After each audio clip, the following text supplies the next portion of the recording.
Howdy, guys.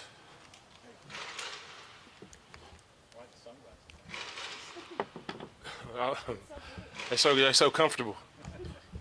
When you got the word that you were going to start up Lister, what were your feelings Um, I didn't have no pride either way it went. Of course I wanted to play. Um, I mean that's why I'm a football player. I wanted to play, but like I said, I was working and grinding and doing everything I possibly could physically. I didn't have no pride either way it go. The ultimate goal is to get to the playoffs and have success deep into the playoffs and ultimately win the Super Bowl. So I didn't have any pride either way it went. I just I was able to uphold my end of the bargain and have my knee cleared and ready to go. Which I got my knee cleared by Dr. Cooper 2 days before the PUP deadline. But like I said, it wasn't enough time for football. Knee was ready to go, but it wasn't enough time to get ready to play football in the NFL. And like I said, ultimately it wasn't my decision, and I didn't have no pride either way I went. I want to win, and I'm willing to do whatever it takes to win. So you're cleared for contact? Is that what the clearance was? No, my knee was cleared and ready for play and ready for contact from Dr. Cooper. There's still a whole list of things that you have to do to get to pads and shoulder pads and helmets and running around and one-on-one pass rush and all of those things. So I was very conscious of those things. Brandon Bean was very conscious of those things as well. And like I said, I didn't have any pride either way it went. I just want to win. It's just 4 more weeks, and if it takes longer than that, it takes longer than that. I'm controlling what I can control mentally. Physically, the body's going to do whatever it's going to do, but mentally, I'm in a great spot. I've been in a great spot. And you just keep chipping away at it. You keep chipping away at it one day at a time. Vaughn, you talk about getting a couple extra weeks here. By the time you're ready to go and off the PUP list, where will you be at in a physicality standpoint with the amount of time you've had in rehab compared to the rest of your career? Are you feeling like you'll be at a point where, like, hey, my body has never felt this good? I'm hoping so. I'm hoping so. That's the plan. That's the plan. But I mean, football is different. You can't really replicate. Running around, wrestling with guys and hitting guys every single play, whether it's rushing the passer or not. There's still a whole list of things that you have to do to get to that point. So I feel good. Mentally, I'm at a better place than I've ever been in my career. And you just chip away at it. The body's gonna do what it's gonna do, and mentally I can control that, and I'm in a great spot. Of all those things that are on that checklist that you listed, is it inconceivable, or did you think it could not? Do you think you can play in London? Because that would be your first week back. I mean, it's a little early. It's a little early for that. I really just try to focus on the process, not the outcome. I really just focus on the process, trying to be the best, football player I could possibly be, trying to be the best leader I could possibly be. Obviously, the best leadership is coupled with production and being out there with the guys, and that's really the one thing that I feel if I have any emotion about it, that's really the feeling that I had not being able to lead with my pads on with the guys. But other than that, I'm in a great spot, and hopefully it's London. If it's not London, it's not London. I'm not putting a date on it. I'm really just focusing on the process over the outcome. And I come in here and I grind each and every day. Got a great training staff, great leadership here with Brandon Bean from the top down. And I just take it one day at a time and control what I can control. Is starting on PUP almost protecting you from yourself, because it doesn't have the possibility? You can't play for 4 more weeks. I don't know. I don't know. That's why Bean is one of the greatest. He's able to make great decisions like that, and that's why Vaughn's not making the decisions. And that's why he's making the decisions that he's making, and all the decisions that he's made has gotten us to this point. And I just play my role and take advantage of the time that I do have, whether that's trying to get in the best shape that I possibly can be in, working on all the intrinsic muscles that go along with supporting the knee and, all these other stuff. Just because the knee's ready doesn't mean everything else is ready. There's still a lot of other stuff. You got hamstrings, groins, calves, quads. You got all other stuff that you got to get ready to go too. So, like I said, I really just put all of my focus on the process, not really the outcome. What's the rules? Will you make the trip and be on the sidelines Monday, or how does that work? I don't know. That's one of the things. That's one of the things I have to really get into, GM wise and front office wise. I have to really get into the CBA. I really got to dive deep in it. But right now, I'm just trying to focus on being the best pass rusher I could possibly be. But that's something I really got to get into. I'm really not sure. But if You're going Monday. whatever I can do, I will do for sure. What are your thoughts? Like week one, every team, the pieces change. The Jets, obviously. What do you think about the mystery of week one that you're never quite sure what's going to happen?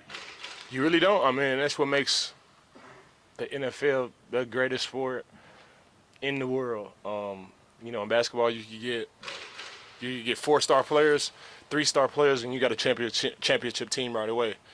Football is a little bit different. It's chemistry, camaraderie, the energy component of it, the gelling component of it, the socialization. It's a lot more than just players and writing up great schemes, because all of these coaches have great schemes.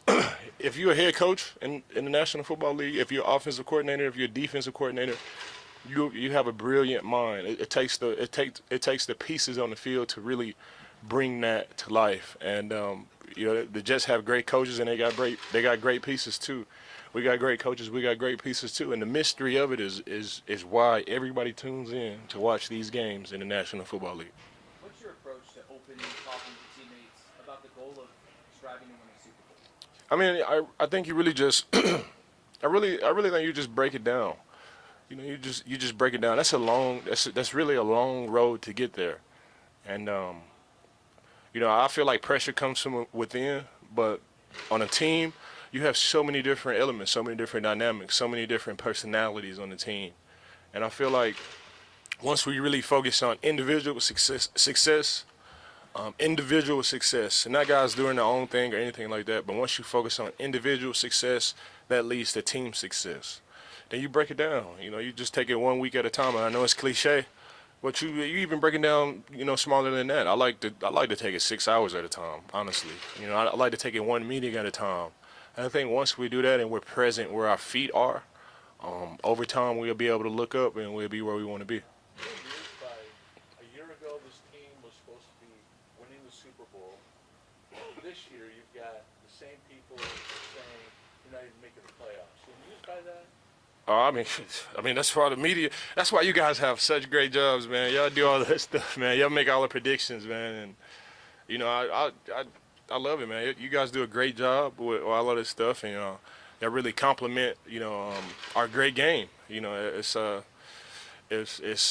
not football without the media, and it's not football without the media personalities with their predictions and all the local sites like we have here and the local reporters and the guys and the beat reporters really doing their job. So it just creates it just makes our game that much greater. Does it mean it's true? I mean that's you got to wait and see till the end of the season. But for us, the objective's still the same. And I think you just slice it in half and then you slice it in quarters and just take it, really one day at a time. The goal is going to always be the goal. The main thing is always going to be the main thing.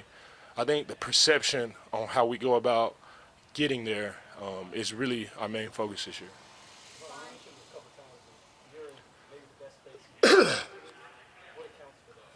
I think experience. I think repetition is really the father of learning, and I've been in just about every position you can be in on a football team.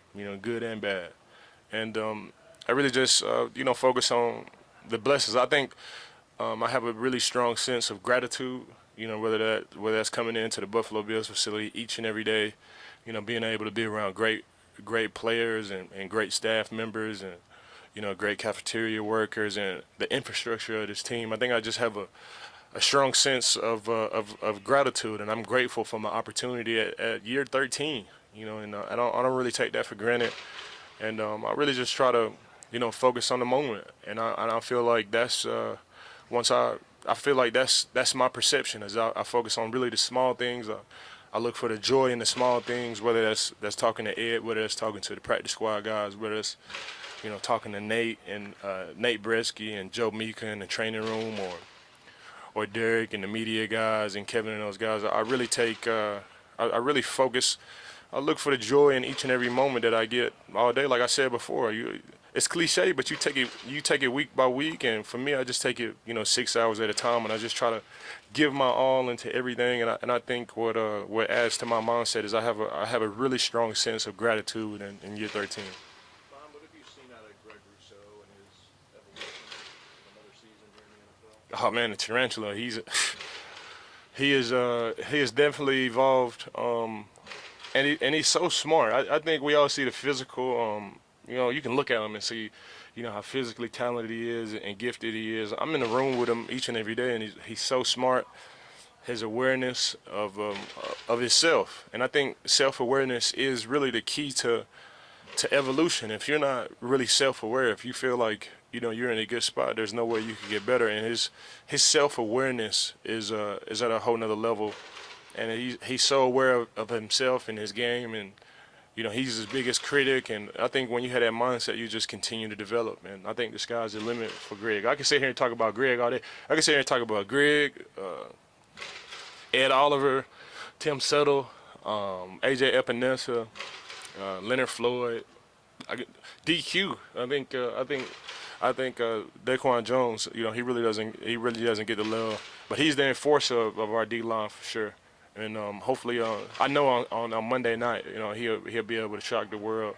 Not shock the world, because I need to be surprised or satisfied with the type of effort or the type of showing that DQ will be able to put out on Monday. In terms of the game, just this stage, prime time, Josh, Rogers, divisional game, like what kind of an opportunity is this for this team to start?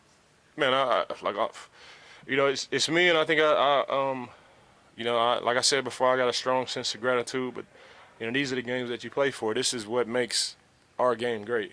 We got Josh Allen, Aaron Rodgers, Monday Night Football. It's the last game of the week. You know, the Jets are not the same Jets team that they've been in the past. You know, Buffalo Bills, we've been playing great football for a while here, and, you know, it's going to be a great game. And this is what the mystery of it, to see what happened.